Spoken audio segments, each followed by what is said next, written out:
Evening, everyone. Welcome to USSH Global Webinar Series. Thank you for finding time and visiting today's webinar. My name is Nancy, and I'm from Vietnam office at USSH. Our topic today is the role of language in intercultural communication and globalization. Today, we're very honored for the opportunity of having Dr. Le Hoang Dung, our guest speaker. He's the Vice President of University of Social Sciences and Humanities, Vietnam National University, Ho Chi Minh City. During his 22 teaching at Faculty of English, Linguistics, and Literature, with 8 years of deanship of the faculty, he has substantial experience in English language teaching, program development, quality assurance, internationalization of curriculum. Dr. Le also the professional speaker, trainer, and organizer of workshops, seminars, and conferences. Before we start, let me explain how you can talk to us during the webinar. If you have any questions, please type them into the Q&A dialog box. If you type into the chat box, my friendly colleagues will direct you to the Q&A box. Our webinar will take around 1 hour, 40 minutes for Dr. Dung's presentation, and we have 20 minutes for Q&A part at the end to answer your questions. Now we can begin. Please join me in welcoming Dr. Le Hoang Dung. A very good evening to everyone from Ho Chi Minh City, Vietnam. First of all, allow me to express my sincerest thanks to Singapore University of Social Sciences. And I would like to thank very much the organizing team of USSH Global Webinar Series, who have invited me as one of the speakers in the series. It is my great honor to share with you what I know, what I think, and what I have been dealing with during my years of teaching and working at the Faculty of English, Linguistics, and Literature, University of Social Sciences and Humanities, Vietnam National University, Ho Chi Minh City. So first of all, allow me to share my screen.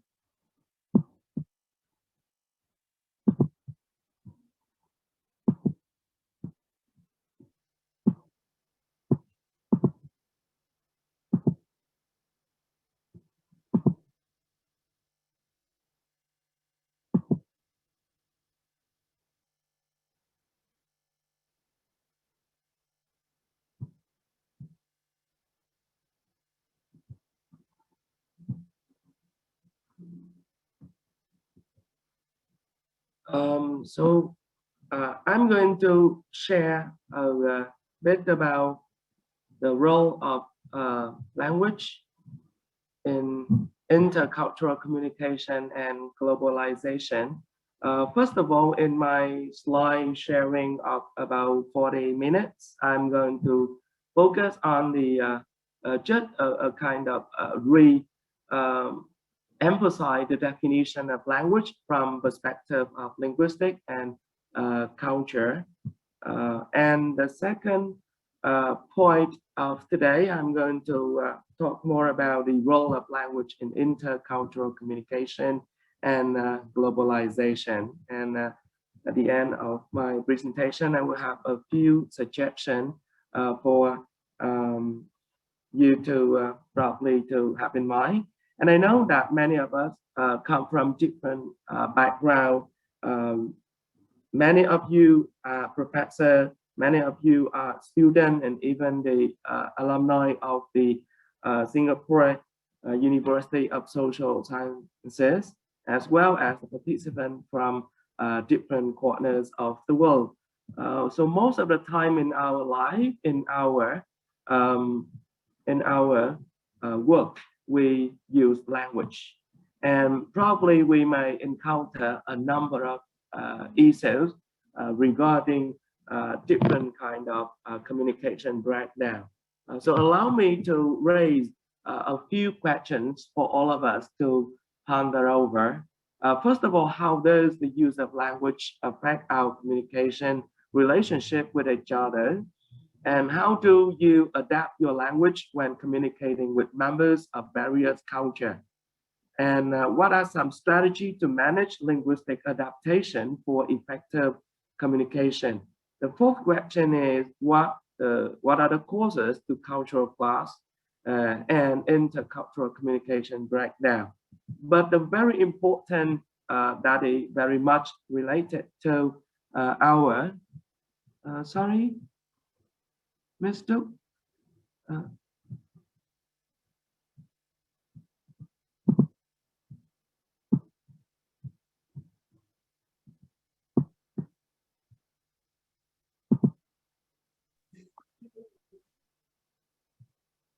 Yeah, anyone sharing? You raise your hand, right?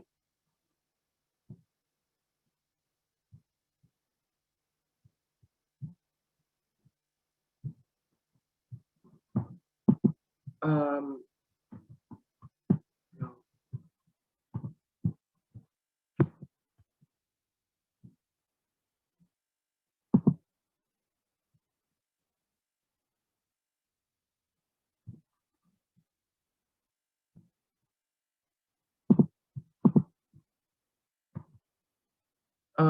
Let me continue because I saw some of you raising your hand. Maybe we get back to that for the Q&A session later. So the majority, I'm sorry, let me get back to the last question when we talk about our globalized world today. What should we as the communicators of today's globalized world should observe, should promote, and should practice for intercultural mindfulness? So let me continue with the first slide here, the role of language. In today's society, we know that the majority of our time, either you work online or you work face-to-face, the majority of us have to work with language. Language is the principal means whereby we conduct our social life. Without language, it's difficult for us to survive unless some very special situation that we have to use another form of the so-called language. So now in the next slide, I am going to remind you the definition of language from perspective of linguistics.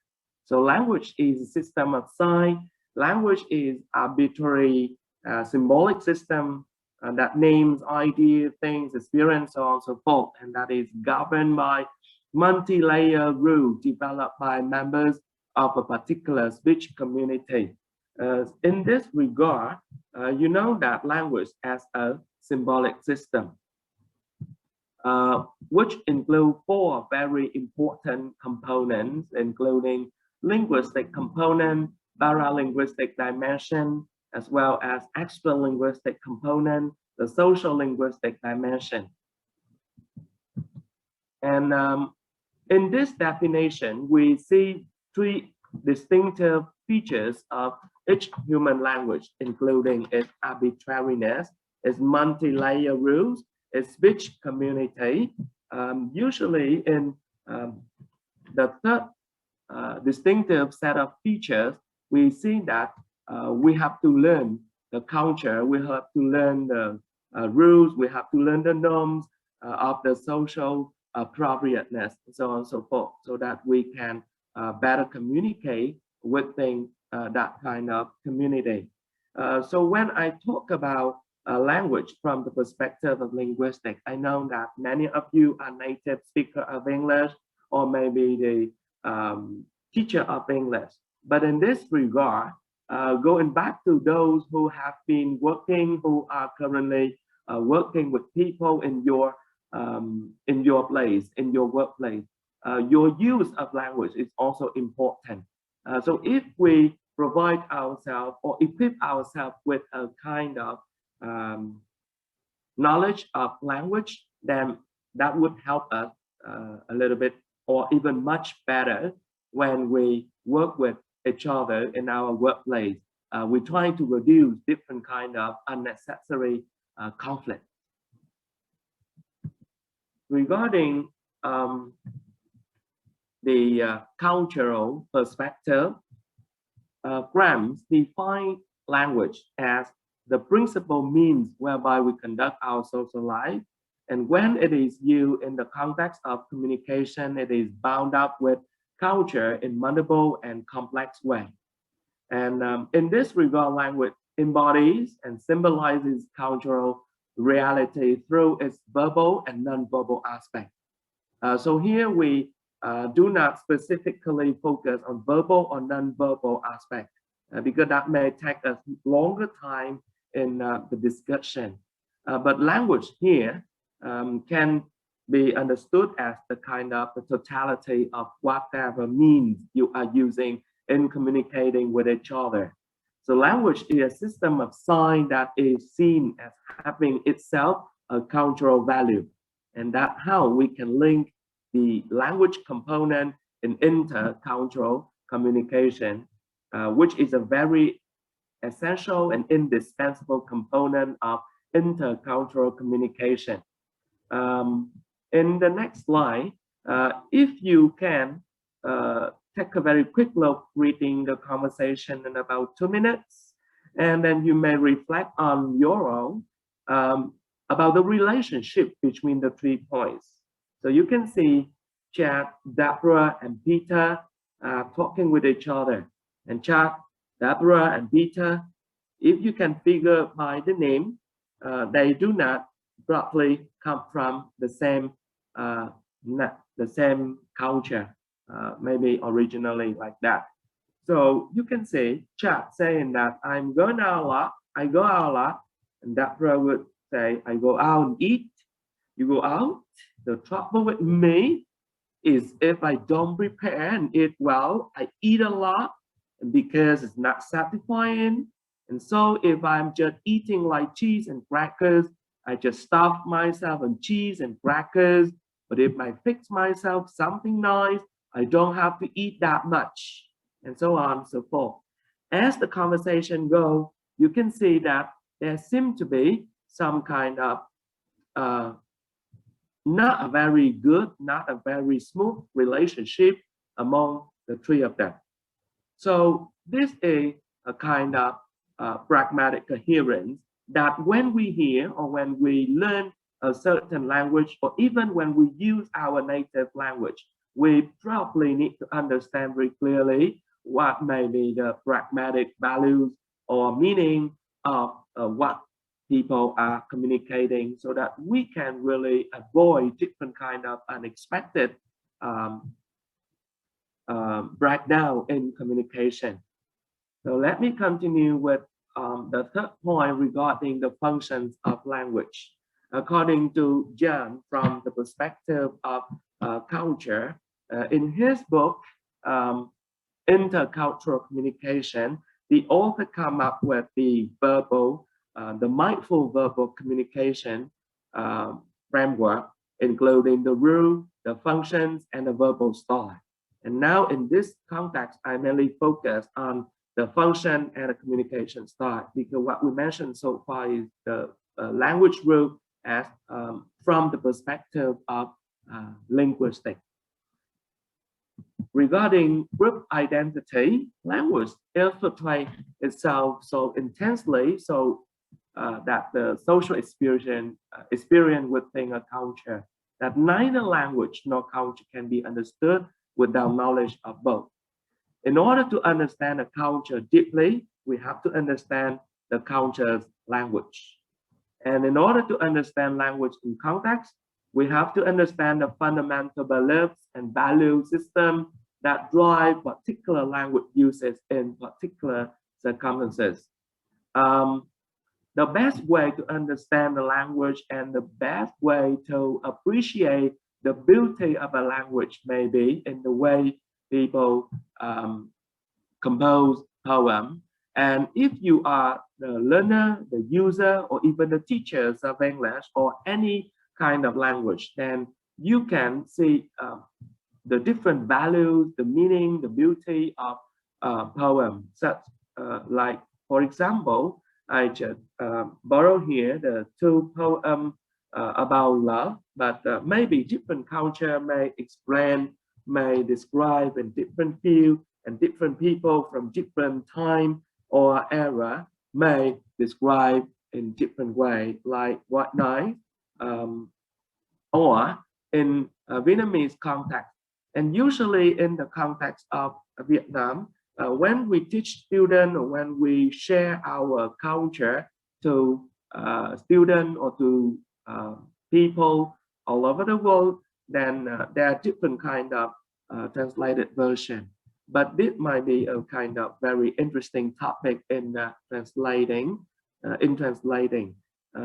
So in this slide, you can see that there are at least several kind of translation version of the poem like Jackfruit by Hồ Xuân Hương in Vietnam. But the different authors have to understand very well the culture from, the cultural values of Vietnam, and then understand the context of the poem. And again, in English, the author have to understand very well and try to investigate the culture of the English-speaking country, especially like the American or British, if we think of it as standard English. So in this regard, we see that whenever people speak a kind of language, then we probably figure out a kind of group identity that is closely related to them. Going back to our daily life and our normal life, when we talk about identity, it is something really abstract, really dynamic, and even multifaceted concept that define who we are. And for example, Turner places identities into three general categories, including human, social, and personal. Meanwhile, Hoang uses three similar categories of personal, relational, or communal. However, different the author define according to different kind of authors. The reason authors Samuel Porter and Mark Daniel define that every individual has multiple identities, including racial, ethnic, gender, national, regional, organizational, personal, and perhaps the cyber or the fantasy that act all together in concert. And the importance of any single identity is the result of the situation. But the key thing here is wherever you are using or in which kind of identity you have, you tend to use the language. So usually through the language, people understand your identity. So for example, a person may have different kind of identity in terms of family identity or religions, political ideology, cultural and national identity, and so on and so forth. So you can see that each of us have multifaceted identity. But the key point here is how can that kind of language can be interpreted in our daily communication in the way that we intend to. So that's really difficult. We come to the second function of perceptual filtering of language. Language is more than a communication tool. It reflects the worldview and the beliefs of the people who speak it. It reflects the important modes of thinking and the salient modes of being in living one's daily life in a culture. It acts as a gatekeeper in selecting and organizing what is considered the news or the new thing in our social environment, and offers labels to bracket and capture the salient aspect of the perpetual reality. So in that regard, usually the language that we use will help the listener, the communicator with us to filter what kind of experience, what kind of flaws or what kind of identity we have. So language permeates our social experience and ultimately shapes our culture and even gender expectation and perception. And of course, when I underline the term culture and gender here, so our language use is highly culture and gender.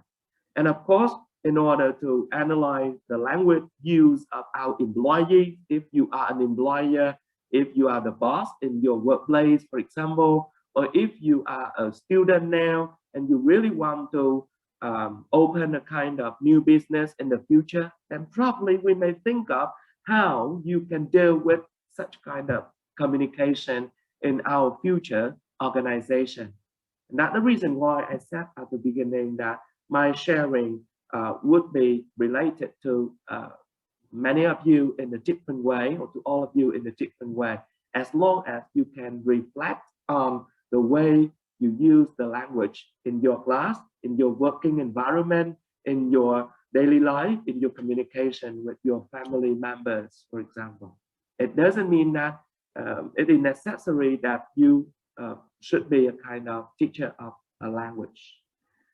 So in this regard, let me continue with individual perception are closely tied with that symbolical mediated or cognitive reasoning process. And there might be several kind of reading or books on the different kind of communication breakdown, especially when it's related to gender.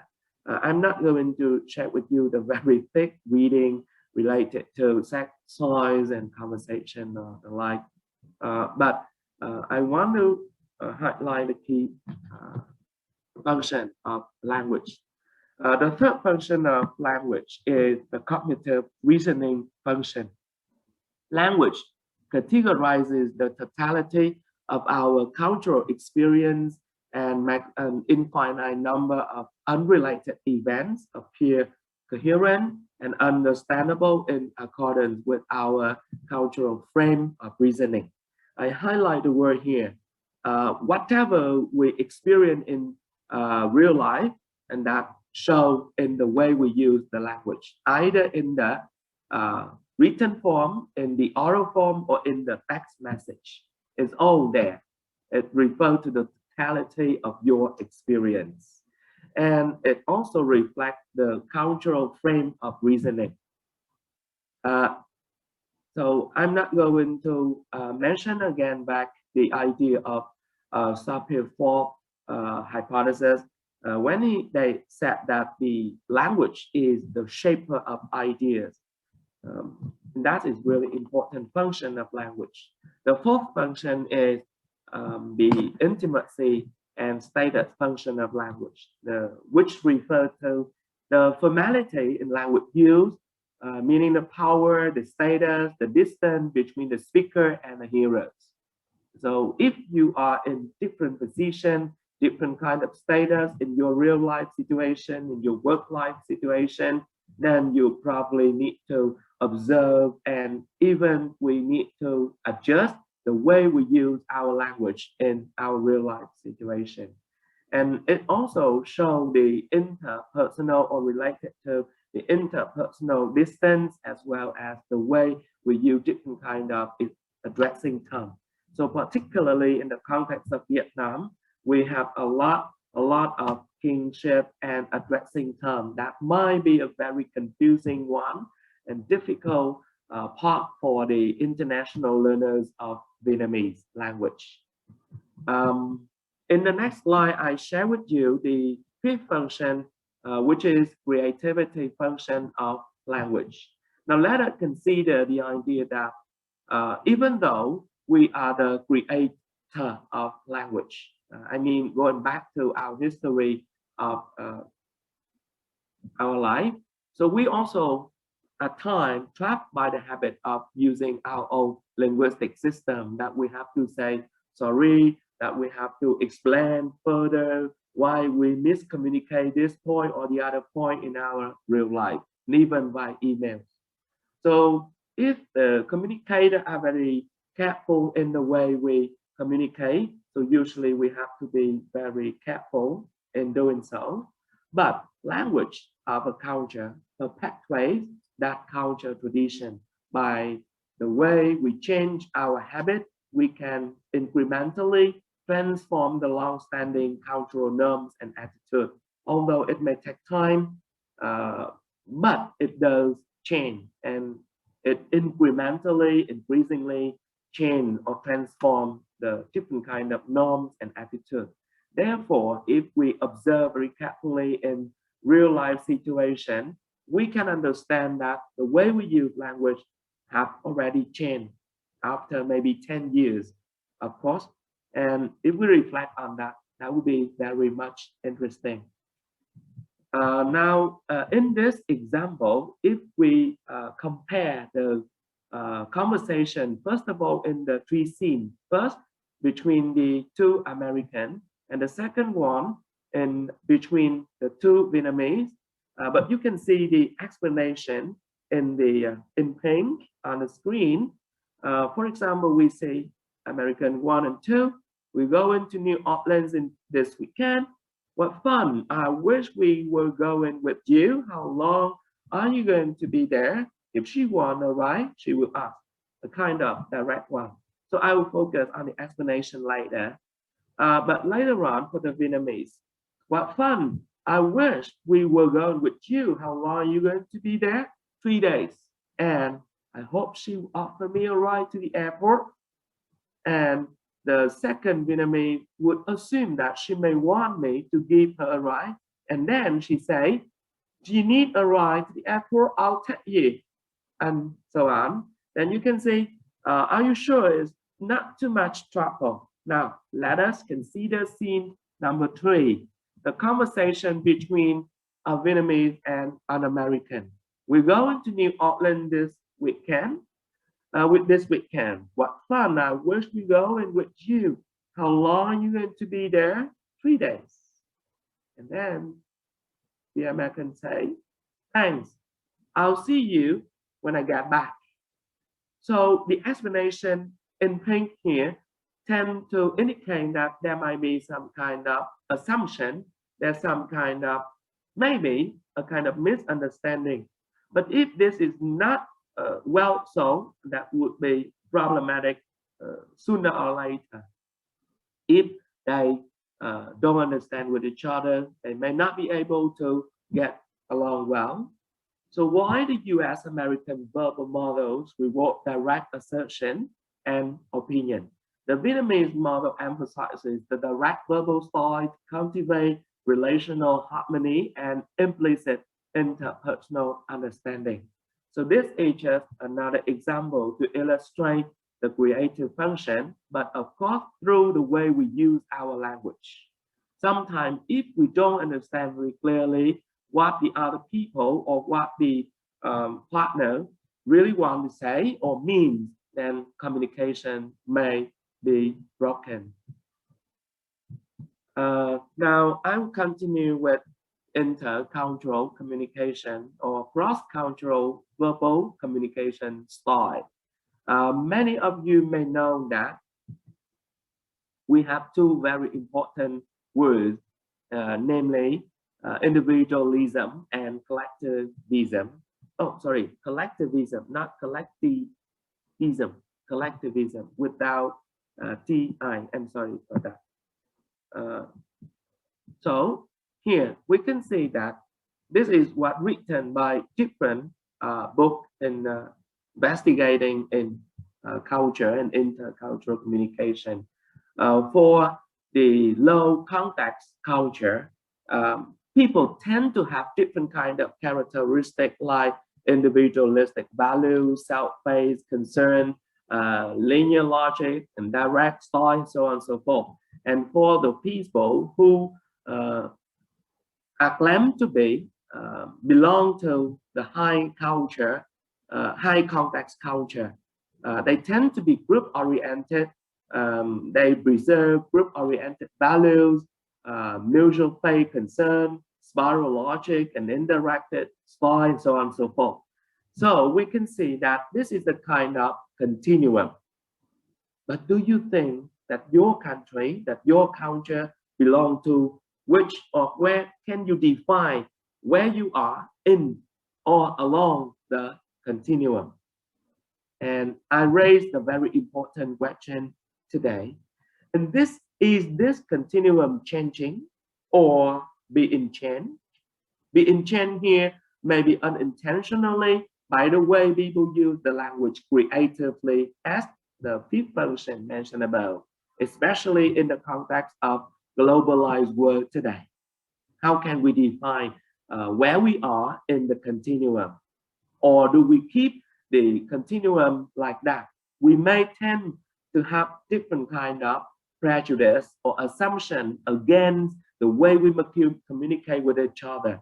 For example, when the American people talk to the Vietnamese, and then if they just simply based on the book, the textbook like those, and they will probably think that the Vietnamese people are very group-oriented like this, and so on and so forth. They are very collective.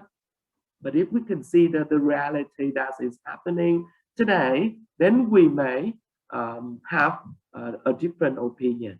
Now, in another slide, based on the research by Lewis, as cited in Nishimura in 2008, according to this model, the author put in a kind of triangle, and they do not put in a kind of linear. However, again, this raise a kind of issue, and the author did come up with some kind of values or communication style like this, probably based on different kind of cultural study or study in intercultural communication, and so on and so forth. And they come up with this list, and they are already published. But what do you think about if we are reader and we are author and we stick to such kind of values already written in the book? Of course, there are evidence for that, and they are the scientific research output.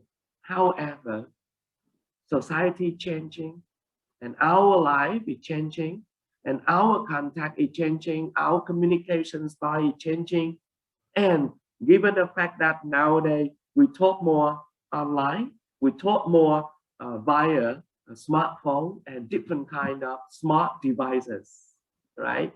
So you see, we may reflect a bit on such kind of idea that already written in different kind of book. Although these are a very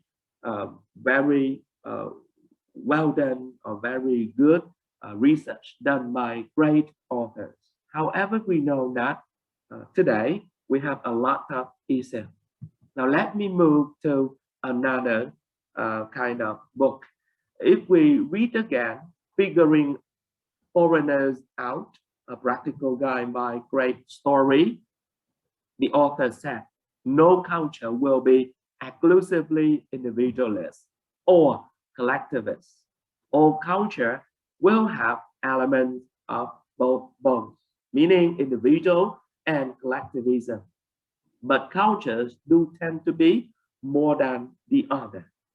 Therefore, those who tend to be claimed individual tend to be more collectivists, right?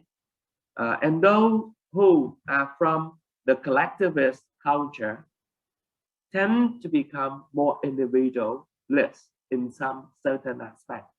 So when the two arrows from two different directions go in toward the center, probably this is where people can understand much better, where we can have a better global world. Now, let me move on to the dark sides of identity and barrier to communication.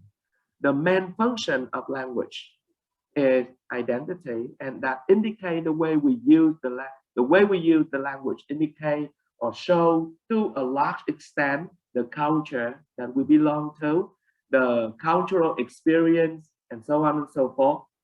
However, it is also the way that cause different kind of communication breakdown, especially when the speaker have different kind of stereotyping in their mind, different kind of ethnocentrism, and different color, or even the racism is another issue.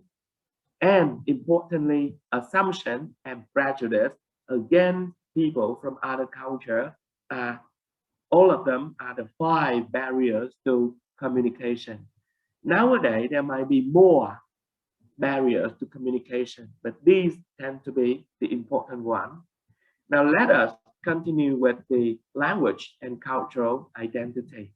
The link between the language and its legitimate discourse community, the symbolic capital associated with the use of particular language, the association of language with the person's sense of self, and usually by the way we speak, by the language we use, by the discourse pattern, we tend to help identify ourselves, and we will be identified as the member of that kind of particular culture.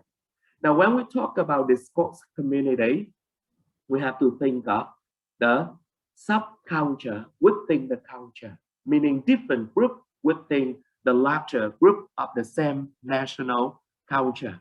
For example, you are Singaporean, you are Vietnamese people, but when you work in a certain organization, there will be different kind of group culture or subculture in it.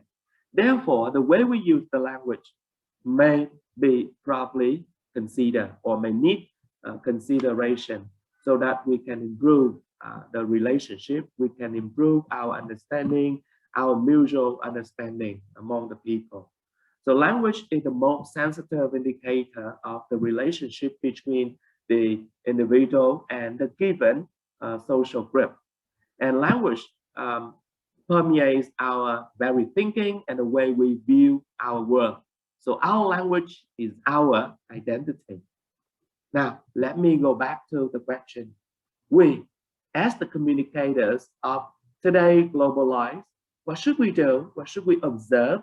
What should we promote? What should we practice for a mindful intercultural communication? Meaning we're trying to continue bridging the gap among the people, between culture and culture, between nation and nation, between country and country, so that we can understand each other better.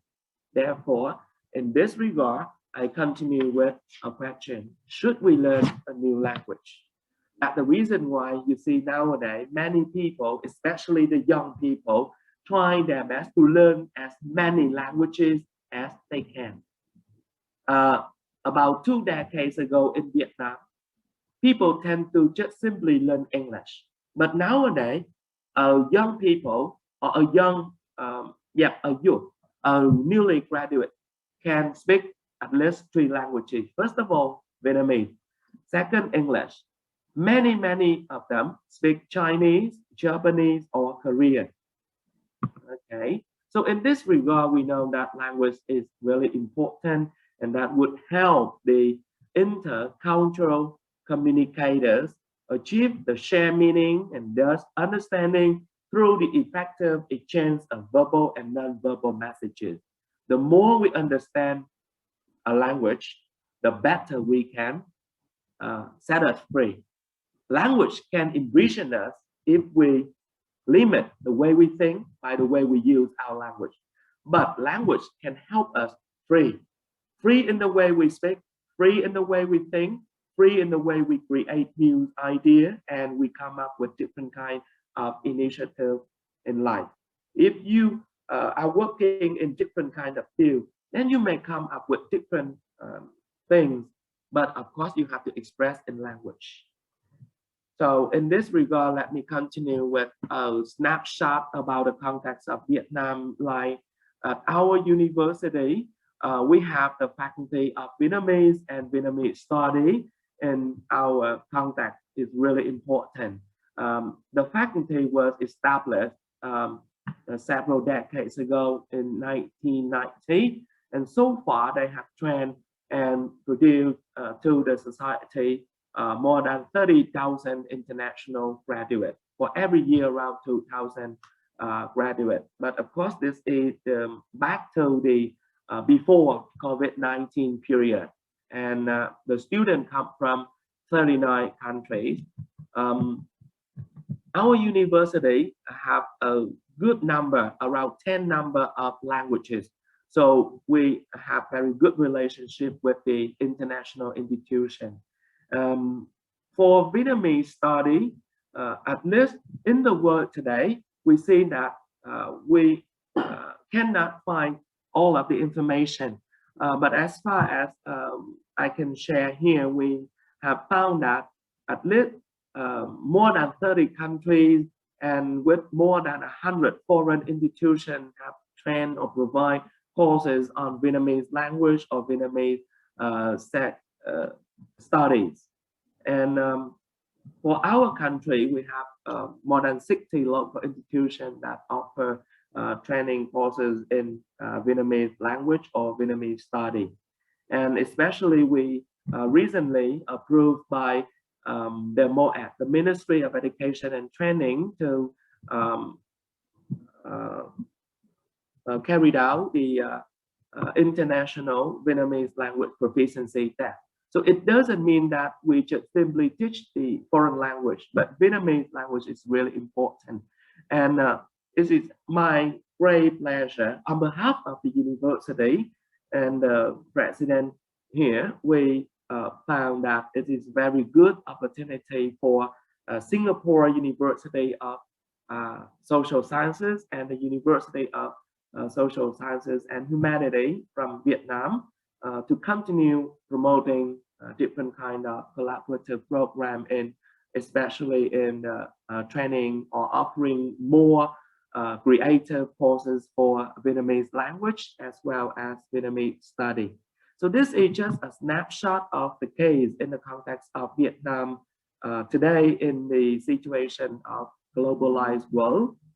So let me continue with the three important terms: language, intercultural, communication, and globalization. Oh, I'm sorry for one spelling word, misspelling there.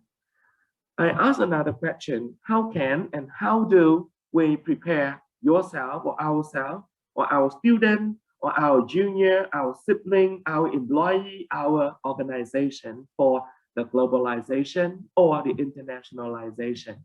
So allow me to briefly mention the definition of globalization and internationalization.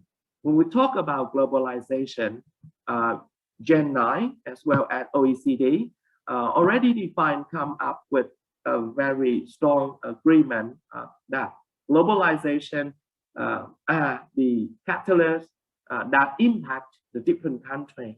However, internationalization is the process of react or the kind of respond from the local context or from different kind of person or people, organization or institution in response to the globalization.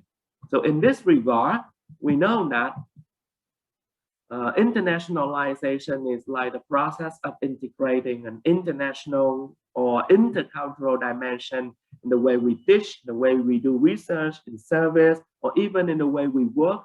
We train our organization. And the definition of internationalization, some other countries would name it as globalization, like in Japan. They name or they use the word globalization instead of internationalization. So the definition has been updated and continue to be expanded. But the main point is that internationalization of the curriculum is the way, the process we incorporate the international, intercultural, global dimension into the content of the curriculum, as well as the learning outcome, the assessment task, the teaching method, and the support services. So in this regard, if you are currently working or you are thinking of, like some Singaporean students would like to move to Vietnam for some other job opportunity or vice versa, and then we have to understand more about how we can bring about the global, the international issue of value to the new context of working or teaching or learning. Therefore, I can say that internationalization or globalization can be taken, can be applied at different levels in different forms, with different models and approaches in different contexts of higher education and to different stakeholders. So in this regard, how can we improve ourselves? How can we prepare ourselves and our learner, our student?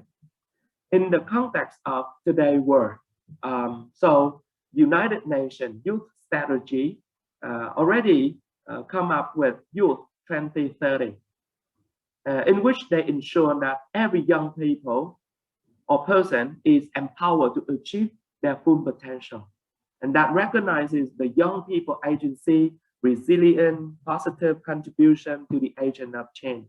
And in this regard, you know that intercultural communication play a very important role. And therefore, I would suggest two important things. First of all, forging the local and global citizenship through the way we train people, through the way we teach people, through the way we work with people.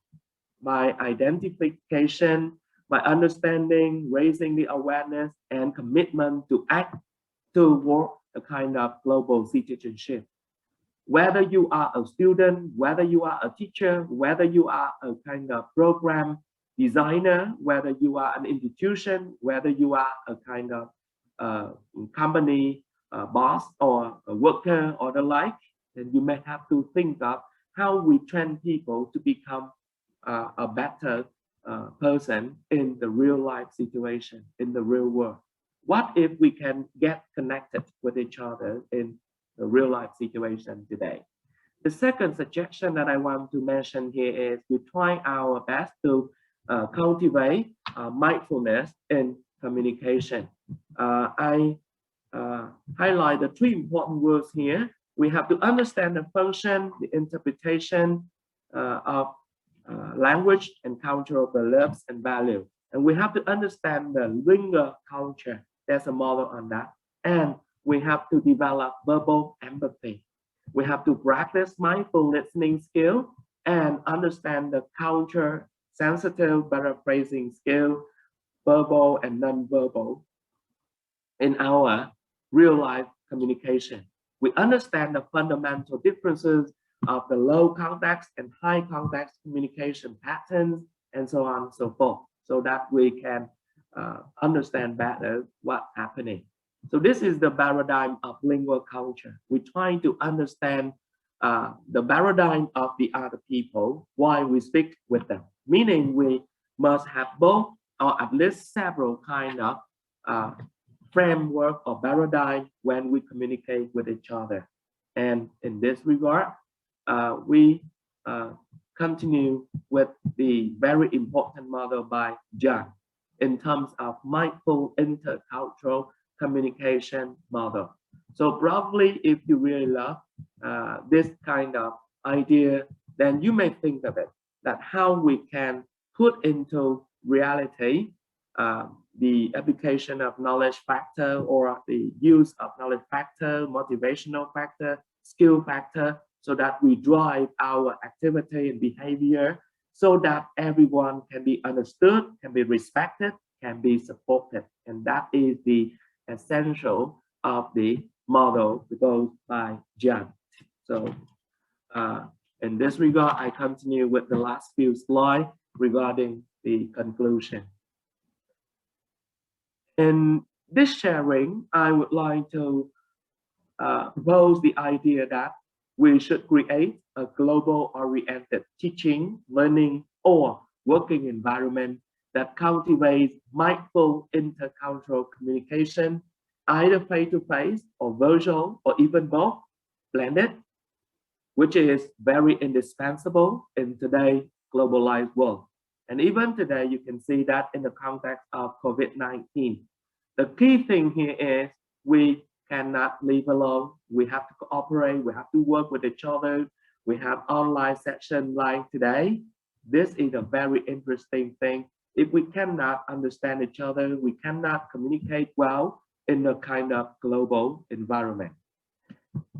In order to realize such a kind of environment, I would propose that foreign language program should drive the intercultural communication in the globalized world, or even the training program in some certain organization. If some alumni of the Singapore University Social Sciences are working on or operating some kind of organization, and then you may think of the way we internationalize, the way we globalize our environment, our working, our learning environment, making your environment a kind of learning one.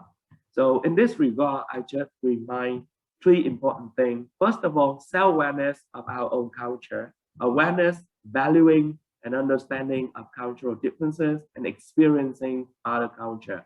And that might be incorporated in the curriculum. Curriculum here, I mean, it is not only the formal. It may also include the informal curriculum, the way we design the training program in some certain organization, not necessarily at university level. And that can be a kind of hidden curricula when you do not teach the student, when you do not teach the learner, but they do acquire, they do have a kind of good sense of awareness, and they trying to acquire such a kind of mindfulness, intercultural communication in thereof.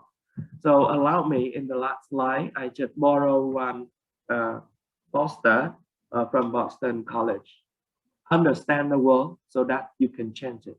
If we really want to change the people we are working with for positive, then we should help them understand the world together with it.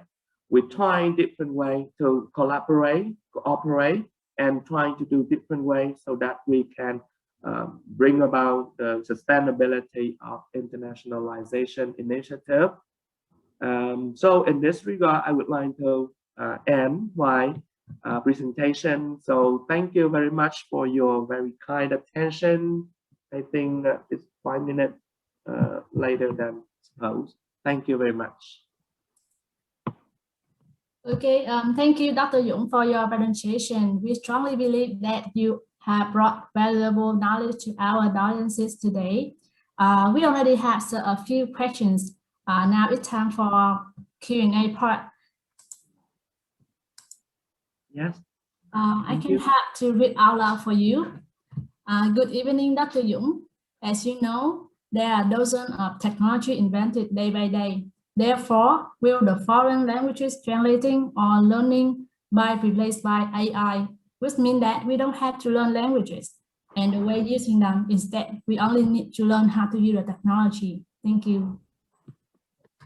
Thank you so much for the very interesting question in the context of AI oriented today.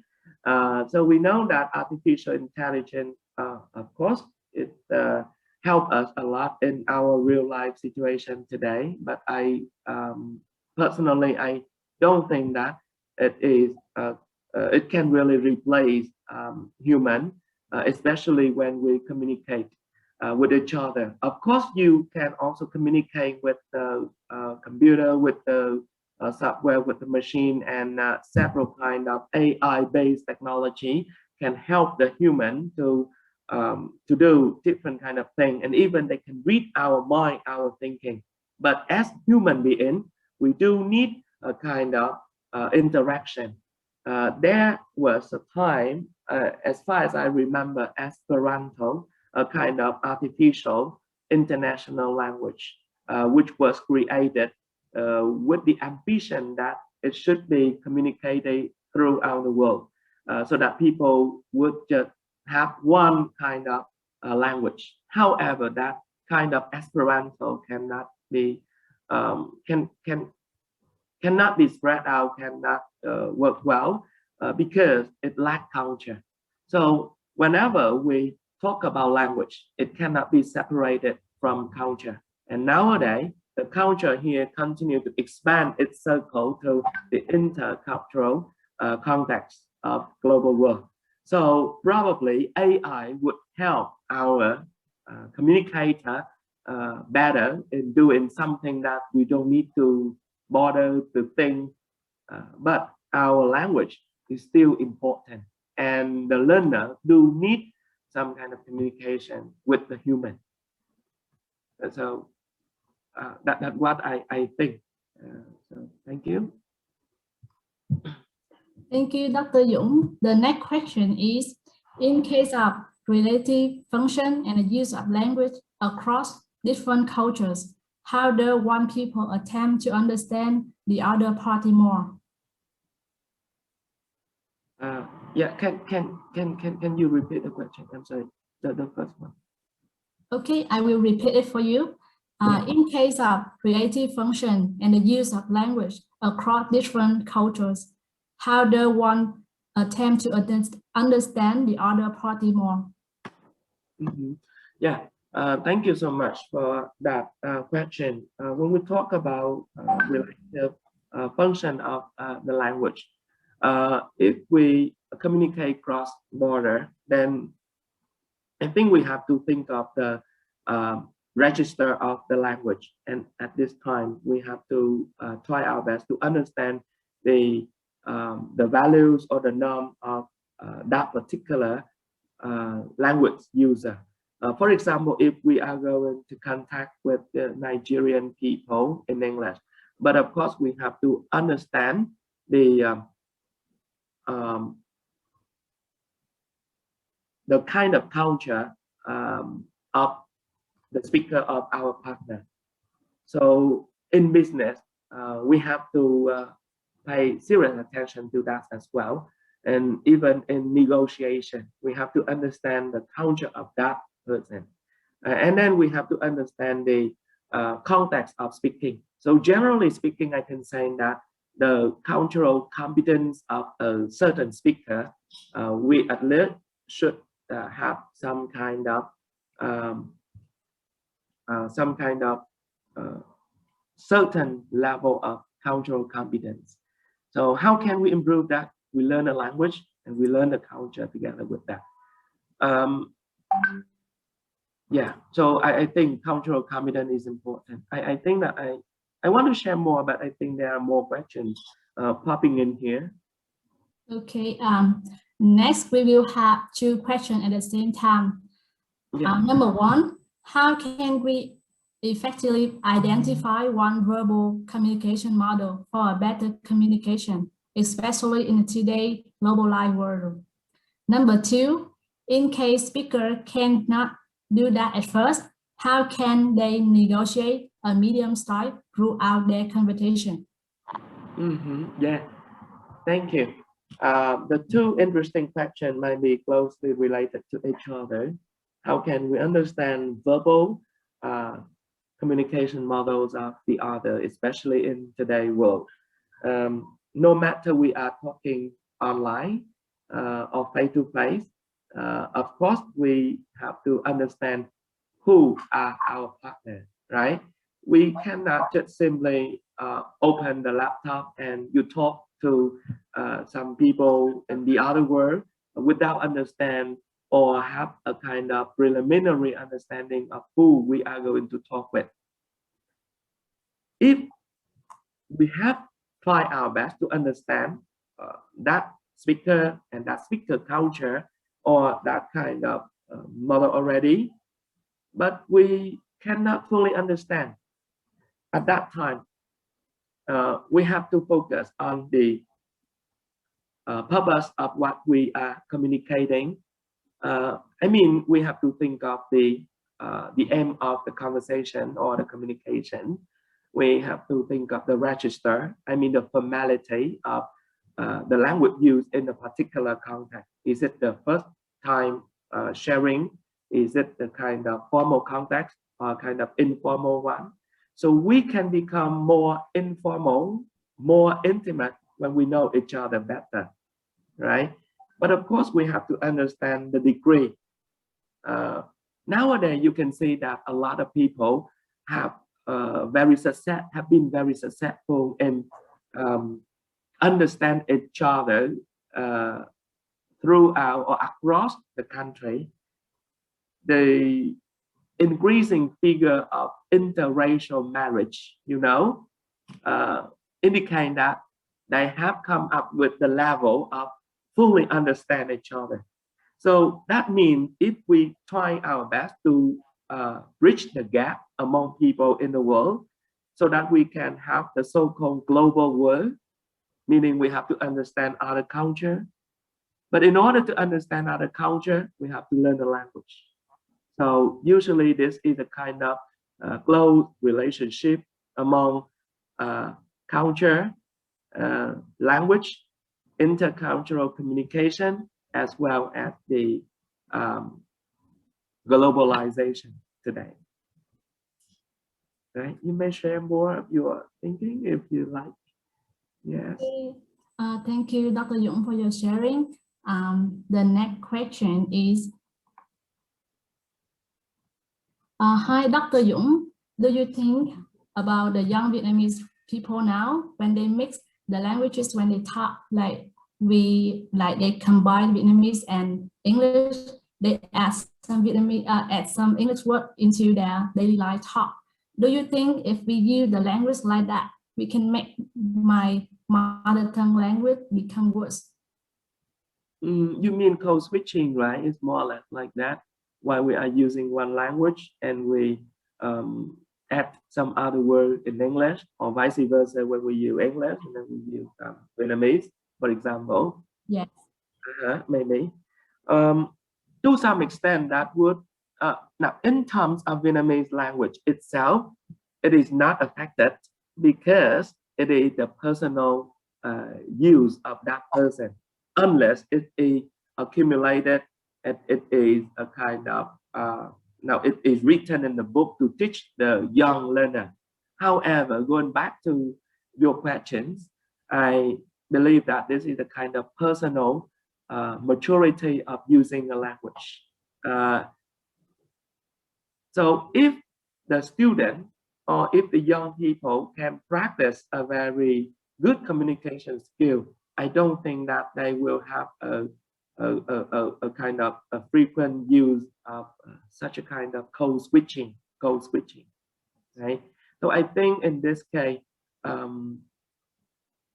the Vietnamese learner, or even in other countries, if they are learning a foreign language or international one, they should be trained to use the language maybe in the right way. But of course, it depends on their exposure to the new language. So I believe that this is just a kind of transitional stage in their process of improving their communication performance. Yep. Do we have any other questions? Thank you, Dr. Dung. We are coming to next question. Hello, Dr. Dung. It's supposed that English has become the language of most people can use in everyday communication. So are there any places for students who want to become professional English translators? Besides that, what is the necessary skill you think is required? Yeah. Thank you for your question. We still, in the context of Vietnam today, English become much more popular in daily life and in everyday. But in which case do we need translation? So usually in some formal context, we do need translation. And in some official situation, we do need interpretation. Yeah, in several kind of meeting or different kind of document. So even for today, we still need more translator and interpreter. Don't worry, you won't be unemployed if you are currently a kind of translator, Vietnamese English or English Vietnamese translator. I do believe that you have a lot of job to do. Even though I know that nowadays we have different kind of software that help translate, but for different kind of company who use software translation, they do employ a translator. So don't worry, there's a lot of people and a lot of employers who have come to our faculty, our university to recruit new translator. So nowadays, I think even we need more because we have more interaction with more people coming in and out of the country. Yeah, so I think that's a very good opportunity. Yeah, the next questions from Vietnamese, I think it's from Vietnamese people. Hello, Dr. Dung. As far as I know, there are more and more people use English to communicate with each other. Is it serious for people learn some foreign languages like Korean, Japanese? Yeah.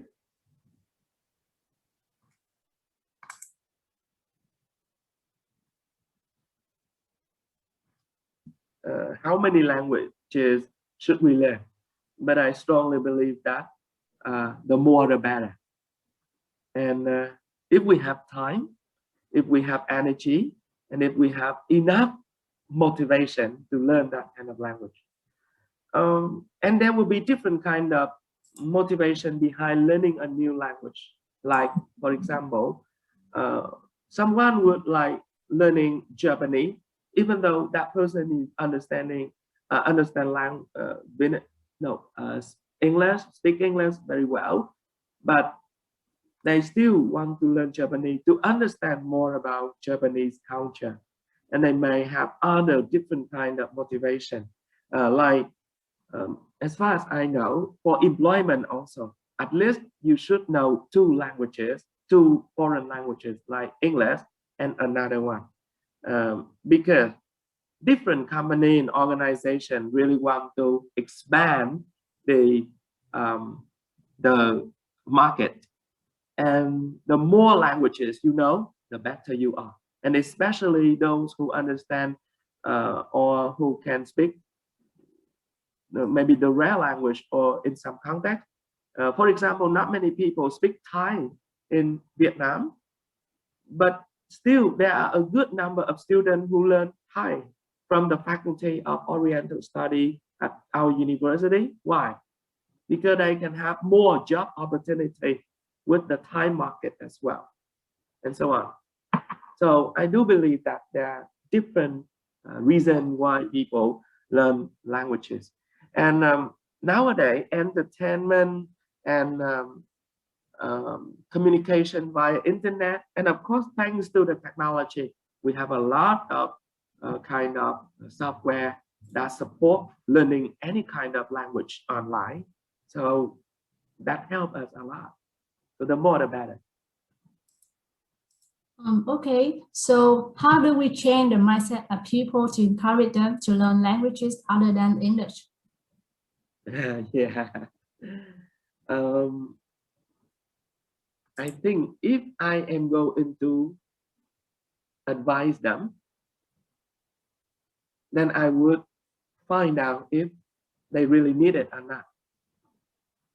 And that would depend on their job, the opportunity, or it depends on their motivation as well. What if I advise them, but they don't learn or they don't want to? That's their matter. I don't think I can force. So usually learning here is come from within. Come from within. Yeah. Yeah, because our time is limited, so we come to the last question. Okay, thank you for all the students and participants. They have a lot of questions. It's really hard to choose. Now we come to the last question. Hello, Dr. Dung. What do you think about bring English become recognized language in Vietnam like Singapore did? Can we do this thing possible in future to communicate and learn good things from other culture? Thank you. Yeah, thank you so much for the very important question that is related to the very important subject, which is called language policy planning, which is one of the very important course at the PhD level. And you know that in order to make English a kind of second language in the context of Vietnam, we have to analyze different kind of factors and different kind of issues that might be related or that might happen if we use English. But of course, it is strongly supported by the top, by the government, by the top administrator of Vietnam, that we have spent a lot of money, and we put into a lot of money into the National Foreign Language Project 2020, which was extended to 2025. That helped us a lot in helping people, the young people, different people in Vietnam to become more, to be better in communicating in English, to become English communicator. But until when it can become a kind of second language in Vietnam, I think it needs time. And we have to think of language policy issue as well, because that may affect the way we carry out and the way we run, we operate a different kind of activity throughout the country. And that would affect the way we use the language in a different kind of regulation and so on and so forth. We have to translate different kind of document and so on. However, nowadays, in our context, we trying to encourage people to use English language. So I think it may be feasible, but it would depend on the time. It would depend on different other factors, including finance and including preparation of people.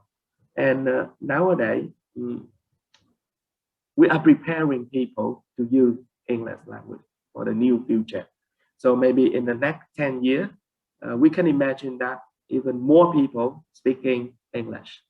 But of course, at that time, even though we don't need a kind of policy like that, and still people can use English as a requirement in their job, in their opportunity, studying abroad, and so on and so forth. So I think that would be, there's a long way. But of course, I think it needs serious language planning. There might be more interesting thing that I can share, and I do believe that all of you have, maybe have seen my email address. My name, Le Hoang Dung, at scm.ussh.edu.vn. So if you have more concern or more question, you can just simply contact me. Thank you very much, everyone, for being very actively participating in the webinar today. And thank you, Ms. Nancy. Thank you, everyone, the USSH team. Thank you, the organizing of the program, the global webinar series. Thank you very much, and have a very good time to everyone. Thank you. Thank you, Dr. Dung, for your sharing and your answer. Thank you for participating in today's webinar. We hope to see you again next time. Thank you. To see you again soon. Thank you, everyone.